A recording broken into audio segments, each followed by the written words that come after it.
നമുക്ക് നിധിയുടെ സുധീഷിന്റെ നാളത്തെ നല്ലൊരു കഥ കേട്ടാലോ? വീഡിയോ ഇഷ്ടപ്പെടുവാണെന്ന് ഹൈപ്പ് ചെയ്യാൻ മറക്കരുത്. ആദ്യമായി കാണുന്നവരാണെങ്കിൽ സബ്സ്ക്രൈബ് ചെയ്യാനും മറക്കരുത് കേട്ടോ. അങ്ങനെ നമ്മൾ കാണുന്ന സുധീഷ് നന്നായിട്ട് മദ്യപിച്ച് നേരെ നിധിയുടെ മുറിയിലേക്ക് ചെല്ലുവാണ്. അങ്ങനെ നിധിയുടെ മുറിയിലേക്ക് ചെന്ന് സുധീഷ് ഇങ്ങനെ നോക്കി നിധി നല്ല ഉറക്കത്തിലായിരുന്നു. പിന്നീട് ഒച്ച ഉണ്ടാക്കാതെ നിധിയുടെ അടുത്ത് കയറി കിടക്കുവാണ്. കുറച്ച് കഴിഞ്ഞ് കഴിഞ്ഞപ്പോഴത്തേനും നിധി പതുക്കെ കണ്ണു തുറന്ന് നോക്കി കഴിഞ്ഞപ്പോൾ സുധീഷ് തന്റെ അരിയെ കിടക്കുന്നുണ്ടു. പെട്ടെന്ന് നിധി ചാടി എഴുന്നേറ്റു. അതിന്റെ പേരിൽ കുറെ പ്രശ്നങ്ങളും കാര്യങ്ങളൊക്കെ ഉണ്ടാകുന്നുണ്ട്. സഹിക്കാൻ പറ്റുന്നതിൽ അപ്പുറമായിരുന്നു നിധിക്കത്. കാരണം നിധി ഒരിക്കലും പ്രതീക്ഷിച്ചില്ല സുധീഷിന്റെ ഭാഗത്തുനിന്ന് ഇങ്ങനെ ഒരു കാര്യം. ഒടുവിൽ നിധി മുറിയിൽ നിന്ന് ഇറങ്ങിപ്പോകാനൊക്കെ സുധീഷിനോട് പറയുന്നുണ്ട്. പക്ഷെ സുധീഷ് സമ്മതിച്ചില്ല. ഞാൻ നിന്റെ ഭർത്താവാണ്, ഞാൻ ഇവിടെയാ കിടക്കുന്നത്, നിന്നോടൊപ്പം കിടക്കേണ്ടത്, ഭാര്യയും ഭർത്താവും വേറെ വേറെ മുറിയിലൊന്നും അല്ല കിടക്കണ്ടേ എന്നൊക്കെ പറഞ്ഞുകൊണ്ട് നിധിയെ പറഞ്ഞ് മനസ്സിലാക്കാൻ ശ്രമിച്ചു. പക്ഷെ നിധിക്ക് സങ്കടവും ദേഷ്യവും വന്നു. കാര്യം നിധി ഇതുവരെയായിട്ടും സുധീഷുമായിട്ട് അങ്ങനെ അടുപ്പത്തിലായിട്ടില്ല. അപ്രതീക്ഷിതമായ ഒരു മുഹൂർത്തത്തിൽ താലിയാർത്തി. അതിനേക്കാൾ ഉപരി അവർ തമ്മിലൊരു ബന്ധമൊന്നുമില്ല. പക്ഷെ സുധീഷ് പെട്ടെന്ന് വന്നിട്ട് നീ എൻ്റെ ഭാര്യയാണ്, നീ എന്നോടൊപ്പം കിടക്കണമെന്നൊക്കെ പറഞ്ഞിട്ടുണ്ടെങ്കിൽ നിധിക്ക് അത് താങ്ങാൻ പറ്റുന്നതിന് അപ്പുറമായിരുന്നു. നിധി ഒച്ചപ്പാടും ബഹളമൊക്കെ ഉണ്ടാക്കി. അപ്പോഴേക്കും അപ്പുറത്തെ മുറിയിലുണ്ടായിരുന്ന സുഭാഷും ഹരീഷും ഒക്കെ കേട്ടു. അവരൊക്കെ ഓടി വന്ന് കഥയെ മുട്ടി. എന്നിട്ടും സുധീഷ് കഥ തുറക്കാൻ തയ്യാറായില്ല. സുധീഷ് കഥ തുറക്കില്ല എന്നൊരു ഒറ്റ തീരുമാനത്തിലായിരുന്നു. നിധി പുറത്തേക്ക് ഇറങ്ങി പോയാലെന്ന് ഭയന്നിട്ട് സുധീഷ് കഥ കുറ്റിയിട്ടുണ്ടായിരുന്നു. ഒരു വിധത്തിൽ നിധി എന്ത് ചെയ്തു? അവനെ തള്ളി ആ ബെഡിലേക്ക് ഇട്ടിട്ട് പുറത്തേക്ക് ഇറങ്ങി ഓടി ചെല്ലുന്നുണ്ട്. അകത്തേക്ക് വന്നിട്ട് നല്ല ദേഷ്യത്തോട് കൂടിയിട്ടാണ് സുഭാഷ് സുധീഷിനോട് സംസാരിക്കുന്നത്. പക്ഷെ സുധീഷിനാണ് യാതൊരു കുലുക്കം ഉണ്ടായിരുന്നില്ല. എൻ്റെ ഭാര്യയും ഞാനും തമ്മിലുള്ള പ്രശ്നമാണ്.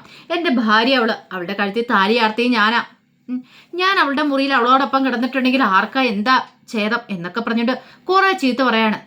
ഒടുവില് ചേട്ടനും അനുജനും തമ്മിൽ വഴക്കായി. സുഭാഷ് സുധീഷിനെ അടിക്കാനൊക്കെ കൈ ഓങ്ങി കഴിഞ്ഞപ്പോഴത്തേനും സുധീഷ് ആ കയ്യിലേക്ക് കയറി പിടിച്ചു. സുഭാഷിന് സഹിക്കാൻ പറ്റുന്നതിൽ അപ്പുറം വരുന്നത്.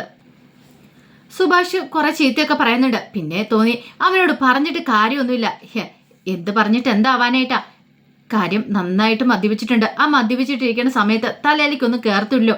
ഒരു വിധത്തില് ഹരീഷ് അവനെ അവിടെ നിന്ന് പിടിച്ചോണ്ട് പോകാൻ ശ്രമിക്കുന്നുണ്ട്. അപ്പോഴേക്കും ഹരീഷുമായിട്ടായി സുധീഷിന്റെ വഴക്ക്. ഹരീഷ് വിട്ടുകൊടുക്കുവോ? രണ്ടെണ്ണം കൂടെ അവിടെ കിടന്ന് പൊരിഞ്ഞ വഴക്ക്. ഈ സമയം നിധി മാറുമെന്ന് കരയുമായിരുന്നു. ഒരു വിധത്തിൽ ഹരീഷ് സുധീഷിനെ അവിടെ നിന്ന് വലിച്ച് ഹാളിലേക്ക് കൊണ്ടുവന്നു. അവിടെ കിടക്കാനും പറഞ്ഞുകൊണ്ട് ആ പായയിലേക്ക് കൊണ്ട് തള്ളിയിട്ടു. നികേഷ് വിഷമത്തോട് കൂടിയിട്ട് നിധിയുടെ അടുത്ത് എന്നിട്ട് പറഞ്ഞു, അതെ നിധി അടുത്ത് സോറി കേട്ടോ എന്നൊക്കെ പറഞ്ഞുകൊണ്ട് ഇങ്ങനെ സോറി പറയുന്നുണ്ട്. നിധിയുടെ കണ്ണൊക്കെ കരഞ്ഞ് കലങ്ങിയിട്ടുണ്ടായിരുന്നു. നിധിക്ക് സഹിക്കാൻ പറ്റുന്നതിൽ അപ്പുറമായിരുന്നു. സുഭാഷ് വന്നിട്ട് ആശ്വസിപ്പിച്ചു. പോട്ടെ, സാരമില്ല, ഇനി ഇങ്ങനെയൊന്നും ഉണ്ടാവാൻ ഞങ്ങൾ നോക്കിക്കോളാം, മോള് അകത്ത് പോയി കയറി കിടന്നോളാനൊക്കെ പറഞ്ഞു. വേണ്ട, പേടിക്കൊന്നും വേണ്ട, ഞങ്ങളൊക്കെ ഇല്ല ഇവിടെയുള്ള കഥവ് കുറ്റിയിട്ടിട്ട് കിടന്നാൽ മതി എന്ന് പറഞ്ഞു. അപ്പൊ നിധി കഥവ് കുറ്റിയിട്ടുണ്ടായിരുന്നില്ല. നിധിക്ക് നല്ലൊരു ആത്മവിശ്വാസം ഉണ്ടായിരുന്നു. ഇവിടെ കിടക്കാൻ പേടിക്കണ്ട, തന്നെ ആരും ചെയ്യില്ല, ഒന്നും ചെയ്യത്തില്ല, ഈ മുറിയിലേക്ക് ആരും കയറില്ല എന്നൊരു വിശ്വാസം ഉണ്ടായിരുന്നു. പക്ഷെ സുധീഷ് മദ്യപിച്ച് വന്നിട്ട് ഇങ്ങനെ ഒരു പ്രശ്നം ഉണ്ടാക്കുന്ന സ്വപ്നത്തിൽ പോലും കരുതിയതുമില്ലായിരുന്നു. പിന്നീട് നിധി മുറിയിലേക്ക് വന്നാലും നിധിക്ക് കിടന്ന് ഉറങ്ങാൻ പറ്റുന്നുണ്ടായിരുന്നില്ല. വല്ലാത്തൊരു ബുദ്ധിമുട്ടായിരുന്നു. എങ്ങാനും കഥവും തല്ലി തുറന്ന് സുധീഷ് വരുമോന്നൊരു ഭയം. ഈ സമയത്ത് സുഭാഷിന് നല്ല ദേഷ്യമായിരുന്നു. സുഭാഷ് വന്നു കഴിഞ്ഞപ്പോഴത്തേനും സുധീഷ് ഇങ്ങനെ ഓരോന്ന് പൊലിപ്പിക്കൊണ്ടിരിക്കുക. എനിക്ക് അവളെ ഇഷ്ടമാണ്, അവൾ എൻ്റേതാ, അവൾ എൻ്റെ ഭാര്യ എന്നൊക്കെ പറഞ്ഞിട്ട് ഹരീഷ് പറഞ്ഞു, ഇപ്പോൾ ഒരെണ്ണം കൊടുത്തിട്ട് അങ്ങോട്ട് ഇറക്കി വിടാനും സുഭാഷ് ചേട്ടാ എനിക്ക് തോന്നേ. വേണ്ടടാ പോട്ടെ, അവനെ ഇപ്പം തല്ലിയിട്ടോ കാര്യങ്ങൾ പറഞ്ഞ് മനസ്സിലാക്കാൻ നോക്കിയിട്ടോ കാര്യമൊന്നുമില്ല. കാരണം അവൻ നല്ല മദ്യലഹരിയില്ല. ഇപ്പൊ പറഞ്ഞിട്ടൊന്നും കാര്യമില്ല, നാളെ നേരം വെളുക്കട്ടെ എന്നൊക്കെ പറഞ്ഞു. നികേഷ് പറഞ്ഞു, എന്നാലും സുധീഷാണ് ഇത്ര വൃത്തിയായിട്ടാണെന്ന് ഞാൻ വിചാരിച്ചില്ല എന്ന് പറഞ്ഞു. പാവം നിധി അടുത്തി ആകെ പേടിച്ചു പോയിട്ടുണ്ടെന്ന് പറഞ്ഞു. അങ്ങനെ പിറ്റേ ദിവസം രാവിലെ സുഭാഷ് നിധിയുടെ മുറി പോയി കഥയെ മുട്ടുവാണ്. അപ്പോഴേക്കും നിധി പറഞ്ഞു, എന്താ സുഭാഷ് ചേട്ടാ, ഞാൻ വന്നോളാന്ന് പറഞ്ഞിറങ്ങി. ആ സമയത്ത് ഹരീഷ് അങ്ങോട്ട് വരുന്നേ. ഹരീഷ് വന്നിട്ട് ചോദിച്ചു, അല്ല നിധി അടുത്ത് എഴുന്നേറ്റില്ലേന്ന് ചോദിച്ചു. രാവിലെ ബാത്റൂമിൽ പോയിട്ട് പോകുന്നുണ്ട്, കുളിയെല്ലാം കഴിഞ്ഞ് പോയി കഥ അടച്ച പിന്നെ തുറന്നില്ല, അതാ ഞാനിപ്പം മുട്ടിയെന്ന് പറഞ്ഞു. നിധി അടുത്തേക്ക് നല്ല സങ്കടമായിട്ടുണ്ടെന്ന് തോന്നേ ഇന്നലത്തെ ആ സംഭവം. അത് ശരിയാ, ആർക്കാളും സഹിക്കാൻ പറ്റുന്ന കാര്യമൊന്നും അല്ലല്ലോ. ഇത്തിരി കഴിഞ്ഞപ്പോഴത്തേനും നിധി അങ്ങോട്ടേക്ക് ഇറങ്ങി വന്നു. ആ സമയത്താണ് നികേഷും കൂടെ വരുന്നത്. നിധി വന്നു കഴിഞ്ഞപ്പോഴത്തേനും സുഭാഷ് ചോദിച്ചു, ഇതെന്താ മോളെ, നീ നേരത്തെ പോകണമെന്ന് ചോദിച്ചു. എനിക്ക് കുറച്ച് നേരത്തെ പോകണം. നികേഷ് പറഞ്ഞു, ഞാനും കൂടെ വരാം. നിധി അടുത്ത് നിൽക്കാൻ പറഞ്ഞു. സാരമില്ല, നിനക്ക് കോളേജിന് സമയമായില്ലോ, ഇനിയും കുറെ സമയം കൂടെ വേണമല്ലോ, നീ ഒരു കാര്യം ചെയ്യാം, അപ്പം അതൊക്കെ വന്നാൽ മതി, ഞാൻ പോയിക്കോളാം. അല്ല തനിച്ച്, അതൊന്നും സാരമില്ല, ഞാൻ പോയിക്കോളാം എന്ന് പറഞ്ഞു. സുഭാഷ് പറഞ്ഞു, അതിന് ചോറും കറികളൊന്നും എടുത്തില്ല ഉച്ചയ്ക്ക് കഴിക്കാനുള്ള, പിന്നെ രാവിലത്തെ ബ്രേക്ക്ഫാസ്റ്റും കഴിച്ചിട്ടില്ല, കഴിച്ചിട്ട് പോയാൽ മതി. വേണ്ട സുഭാഷ് ഏട്ടാ, എനിക്ക് നേരത്തെ പോകണമെന്ന് പറഞ്ഞു. എന്താ മോളെ ഇത്, കഴിച്ചിട്ട് പോയാൽ മതി, വേണ്ടാന്ന് പറഞ്ഞു. അപ്പോഴേക്കും ഹരീഷ് ചോദിച്ചു, ഇന്നലത്തെ പ്രശ്നം കാരണമാണോ? അതിന് നിധി മറുപടിയൊന്നും പറഞ്ഞില്ല. നിധി അങ്ങോട്ട് ഇറങ്ങി പോവുകയും ചെയ്തു. അപ്പോഴേക്കും ഹരീഷ് പറഞ്ഞു, കണ്ടില്ല നിധി അടുത്ത് സങ്കടപ്പെട്ട് പോയത്, എല്ലാത്തിനും കാരണം അവൻ ഒറ്റ ഒരുത്തനാ, ആ സുധീഷ് എന്ന് പറയുന്നവന്. എനിക്ക് നല്ല ദേഷ്യം വരുന്നുണ്ട് സുഭാഷ് ഏട്ടാന്നൊക്കെ പറഞ്ഞു. കുറച്ചു നേരം കഴിഞ്ഞപ്പോൾ ഹരീഷ് എന്ത് ചെയ്തു, മുറിയിലേക്ക് എന്ന് കഴിഞ്ഞപ്പോഴത്തേനും സുധീഷ് പതുക്കെ എഴുന്നേറ്റ് വരുവാണ്. കണ്ണൊക്കെ തിരുമ്മി. തലേ ഹാങ് ഓവർ വിട്ടിട്ടുണ്ടായിരുന്നില്ല. വല്ലാത്തൊരു ബുദ്ധിമുട്ടായിരുന്നു, തലയ്ക്കൊക്കെ വല്ലാത്തൊരു പെരുപ്പ്. അങ്ങനെ ഹരീഷിനെ കണ്ടുകഴിയുമ്പോൾ ഹരീഷ് മൈൻഡ് പോലും ചെയ്തില്ല. എന്താടാ നിനക്ക് എന്നെ കണ്ടിട്ട് ഒരു മൈൻഡ് ഇല്ലാത്തതെന്ന് ചോദിച്ചു. അതൊക്കെ കേട്ട് കഴിഞ്ഞപ്പോഴത്തേനും ഹരീഷ് പറഞ്ഞു, അയ്യോ മൈൻഡ് വെക്കാൻ ഞാൻ ഒന്നും മിണ്ടാതെ പോകുന്നുണ്ടോ എന്നും പറഞ്ഞ് ഹരീഷ് പെട്ടെന്ന് കൂടെ എഴുന്നേറ്റ് പോയി. ആ സമയത്ത് സുധീഷ് ഓർത്ത്, ഇതെന്തോ പറ്റി? അപ്പോഴാണ് സുധീഷിൻ്റെ മനസ്സിലേക്ക് തലേ ദിവസത്തെ കാര്യങ്ങളൊക്കെ ഓർമ്മ വരുന്നത്. സുധീഷ് നേരെ അടുക്കളയിലേക്ക് വന്നു. സുഭാഷ് ഉണ്ടായിരുന്ന അടുക്കളയിൽ. സുഭാഷ് ജോലിക്ക് കൊണ്ടുള്ള ഫുഡൊക്കെ എടുത്ത് തൻ്റെ കവറിനകത്തേക്ക് വെച്ചുകൊണ്ടിരിക്കുകയാണ്. സുഭാഷ് ഏട്ടാന്ന് പറഞ്ഞ് വിളിച്ചുകൊണ്ടിരുന്നു. ആ സമയത്ത് സുഭാഷ് തിരിഞ്ഞു നിന്നിട്ട് പറഞ്ഞു, ഒന്നും മിണ്ടാതെ പോടാ അവിടുന്ന്. സുഭാഷ് ഏട്ടാന്ന് വിളിച്ചുകൊണ്ട് അവിടെ വന്നിരിക്കുന്നു. എടാ നാണം ഉണ്ടോ നിനക്ക്? നിന്നെക്കുറിച്ച് ഓർത്തുമ്പോൾ എനിക്ക് നാണക്കേട് തോന്നുന്നു. ഇത്രയ്ക്കൊരു വൃത്തികെട്ടവനെ ഞാൻ എൻ്റെ ജീവിതത്തിൽ കണ്ടിട്ടില്ല എന്ന് പറഞ്ഞു. സുഭാഷ് ഏട്ട എങ്ങനെയൊന്നും പറയരുത്, മിണ്ടരുത് നീയ. അതും പറഞ്ഞിട്ട് സുഭാഷ് പെട്ടെന്ന് അങ്ങോട്ട് ഇറങ്ങാൻ തുടങ്ങുമ്പോഴത്തേനും സുധീഷ് പറഞ്ഞു, സോറി സുഭാഷ് ഏട്ടാ, എന്നോട് സോറി നീ പറയൊന്നും വേണ്ട, അത്രയ്ക്ക് നല്ല കാര്യമുള്ള നീ ചെയ്തു വെച്ചിരിക്കുന്നേ. എടാ നാണം ഉണ്ടെങ്കിൽ നീ ഇങ്ങനെയൊക്കെ ചെയ്യുമായിരുന്നോ? നീ തന്നെ നിന്റെ വില കളഞ്ഞില്ലേ ആ പാമ്പടിച്ച പെങ്കൊച്ച്. അതിനെക്കുറിച്ച് നീ ചിന്തിച്ചോ? എന്ത് ധൈര്യത്തിലാണ് നീ അതിൻ്റെ അടുത്ത് നില കയറി കിടന്നത്? അതൊരു പാപമായതുകൊണ്ട് അല്ലെങ്കിൽ നിന്റെ കാരണം അടിച്ച് പൊട്ടിച്ചാനെന്ന് പറഞ്ഞു. അത് പിന്നെ സുഭാഷ് ഏട്ടാ ഞാൻ മിണ്ടരുത്. എടാ നിന്നെ പ്രേമിച്ച് കല്യാണം കഴിച്ചാണോ അവള്? അല്ലല്ലോ. നിനക്ക് കാര്യങ്ങളൊക്കെ അറിയാം, പിന്നെ എന്ത് ധൈര്യത്തിലാടാ? നിന്നെപ്പോലുള്ള ഒരുത്തിന് ഏത് പെണ്ണാടാ ഇഷ്ടപ്പെടുന്നേ? നിന്റെ ഈ സ്വഭാവം വെച്ചോണ്ട് ഹരീഷ് വന്നിട്ട് പറഞ്ഞു, പറഞ്ഞിട്ടൊന്നും ഒരു കാര്യമില്ല സുഭാഷ് ഏട്ടാ, അതിങ്ങനെ മദ്യം തലയ്ക്ക് പിടിച്ചിരിക്കുമല്ലായിരുന്നോ, വാ നമുക്ക് പോകാമെന്നും പറഞ്ഞിട്ട് അവരും കൂടെ പോയി.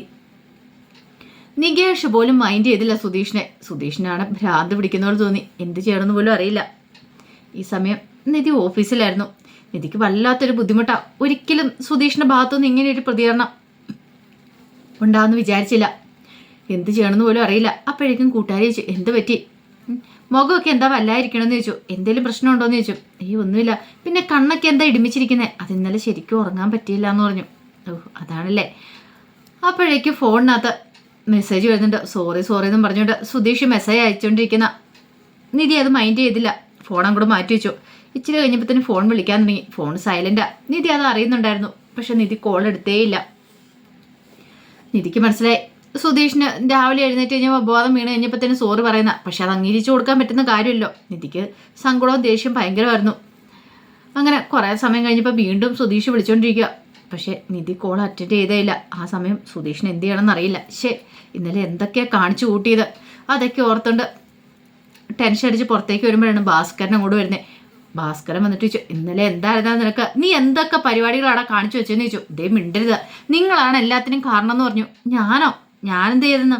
പിന്നെ നിങ്ങളല്ലേ പറഞ്ഞേ നിന്റെ ഭാര്യയാണ് അതാണ് ഇതാണ്, നിങ്ങൾ ഒരുമിച്ചൊരു ജീവിതം തുടങ്ങണം.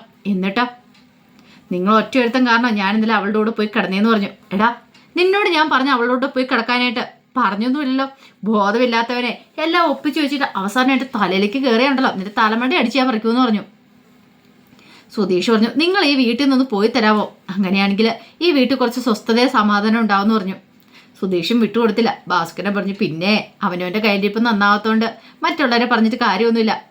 ഞാനിത് എങ്ങോട്ട് പോകാനടാ, ഇതെൻ്റെ വീടാ, നീ വേണേ പോകാൻ പറഞ്ഞിട്ട് ഭാസ്കരൻ നല്ല കൂളായിട്ട് അങ്ങോട്ട് പോയി. സുധീഷിന് പിന്നെ അവിടെ ഇരിക്കാൻ തോന്നിയില്ല. വല്ലാത്തൊരു ബുദ്ധിമുട്ടാണ്. സുധീഷും പെട്ടെന്ന് തന്നെ അവിടെ നിന്ന് ഇറങ്ങി പോവുകയാണ്. അങ്ങനെ കുറേ സമയം കഴിഞ്ഞ് ചായ കുടിക്കാൻ സമയമൊക്കെ കഴിഞ്ഞപ്പോൾ നിധിയുടെ കൂട്ടുകാരൻ നിധിയെ വിളിച്ചുകൊണ്ട് ക്യാൻറ്റീനിൽ പോയിരുന്ന് ചായ കുടിക്കുകയാണ്. ആ സമയത്ത് നിധി ചോദിച്ചു, അല്ല നിൻ്റെ ഹോസ്റ്റലും ഓഫീസ് തമ്മിൽ കുറേ ദൂരം ഉണ്ടോയെന്ന് ചോദിച്ചു. 10-20 മിനിറ്റ് ഉള്ളെന്ന് പറഞ്ഞു. അത്രേ ഉള്ളല്ലേ? അല്ല എപ്പോഴും ബസ്സൊക്കെ ആണോ? ബസ്സൊക്കെ എപ്പോഴും ഉണ്ട്, അതുകൊണ്ട് ആ കാര്യത്തിൽ ഒരു പേടി വേണ്ടെന്ന് പറഞ്ഞു. അല്ല അവിടെ ഇനി റൂം കാണുമെന്ന് ചോദിച്ചു. അതെന്താ നിനക്ക് ഹോസ്റ്റലിൽ വന്ന് നിൽക്കാനാണോന്ന് ചോദിച്ചു. അതെ. അല്ല അപ്പം നീ റിലേറ്റീവിൻ്റെ വീട്ടിൽ നിന്നല്ല വരുന്നതെന്ന് പറഞ്ഞേ. അതെ, ജോലി കിട്ടി കഴിയുമ്പം അവിടെ നിന്ന് മാറുമെന്ന് ഞാൻ പറഞ്ഞിട്ടുണ്ടായിരുന്നു. ഇപ്പം ജോലി കിട്ടിയില്ലോ. നീ ഒരു കാര്യം ചെയ്യാവോ, അവിടെ റൂം വേക്കൻ്റ് ഉണ്ടോ എന്ന് അന്വേഷിക്കാവോ? എനിക്കിവിടെ വന്ന് നിൽക്കാനാന്ന് പറഞ്ഞു. അത് കേട്ട് കഴിഞ്ഞപ്പം കൂട്ടുകാർ പറഞ്ഞു, അതിനെന്താ ഞാൻ ചോദിച്ചു നോക്കാം. കാണും, റൂമൊക്കെ വേക്കൻറ്റ് കാണും. അങ്ങനെയാണെങ്കിൽ നീ ഹോസ്റ്റലിൽ പോരെ. അപ്പോൾ എനിക്കൊരു കൂട്ടുമായല്ലോ, രാവിലെയും വൈകുന്നേരം പോകാനും വരാനുമായിട്ട്. അങ്ങനെ നിധി ആ തീരുമാനമൊക്കെ എടുക്കണം ഹോസ്റ്റലിൽ നിൽക്കാനായിട്ട്. ഇനിയിപ്പോൾ അവിടെ വീട്ടിൽ നിൽക്കുന്നില്ല, പേടിയാണ് നിധിക്ക്. ഇനി രാത്രി ഇങ്ങനെയൊക്കെ സംഭവങ്ങളൊക്കെ ഉണ്ടായാലോ എന്നൊരു ഭയം നിധിയുടെ മനസ്സിലെ പിടികൂടിയിട്ടുണ്ടായിരുന്നു. അപ്പോൾ അതിൻ്റെ കഥകളൊക്കെ നാളെ കാണാൻ പോകുന്നത്. ആ കഥകൾക്കായി നമുക്ക് എല്ലാവർക്കും കാത്തിരിക്കാം കേട്ടോ. ഒരിക്കൽ കൂടി എല്ലാവർക്കും ശുഭദിനം നേർന്നുകൊണ്ട് നിർത്തുന്നു. നന്ദി.